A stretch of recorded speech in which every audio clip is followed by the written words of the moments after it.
જોઈ રહ્યા છો વડોદરા 24 અવર્સ ન્યૂઝ. હવે જોઈએ અગત્યના સમાચાર. વડોદરાના સયાજીગંજ વિસ્તારમાં આવેલ મનુભાઈ ટાવરના 7મા માળે આગ લાગવાની ઘટના સામે આવી છે. વડોદરાના સયાજીગંજ વિસ્તારમાં આવેલા મનુભાઈ ટાવરના 7મા માળે આગની ઘટના સામે આવી છે. આગમાં 4 જેટલી ઓફિસોને નુકસાન પહોંચ્યું છે.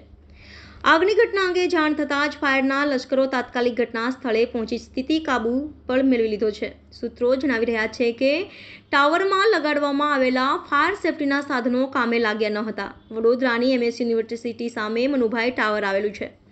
આ ટાવરમાં ભાજપ કાર્યાલય સહિત અનેક ઓફિસો, કોચિંગ ક્લાસ અને દુકાનો આવેલી છે. અહીંયા 7મા માળે આજે આગ લાગવાની ઘટના સામે આવી છે. આજે સવારે જ્યારે મોટાભાગની દુકાનો, ઓફિસો બંધ હતી ત્યારે 7મા માળે ધુમાડા નીકળતા હોવાનું જણાતા ફાયરને જાણ કરવામાં આવી હતી. જે બાદ ફાયરની ટીમે તાત્કાલિક ઘટના સ્થળે પહોંચી કામગીરી હાથ ધરી હતી. ફાયરના જવાનોએ BS સેટ, એક્ઝોસ્ટ ફેન સહિત જરૂરી સામગ્રી લઈને કામમાં જોડાયા હતા. આશરે અડધા કલાકની ભારે જહેમત બાદ સ્થિતિ થાળે પાડવામાં આવી હતી. આ ઘટનામાં 4 જેટલી ઓફિસોમાં નુકસાન પહોંચ્યાનો અંદાજ છે. ફાયર ઓફિસર હર્ષવર્ધન પવાર જણાવે છે કે મનુભાઈ ટાવરના 7મા માળે આગની જાણ થતાં જ જવાનો સ્થળ પર આવ્યા છે. ત્યારે રૂમ બંધ હતો તેને તોડીને કામગીરી હાથ ધરવામાં આવી હતી. એક્ઝોસ્ટ ફેન, BS સેટનો ઉપયોગ કરીને સ્થિતિ પર કાબૂ મેળવી લેવામાં આવ્યો છે. બિલ્ડિંગની ફાયર NOCને લઈને તપાસ કરવામાં આવશે.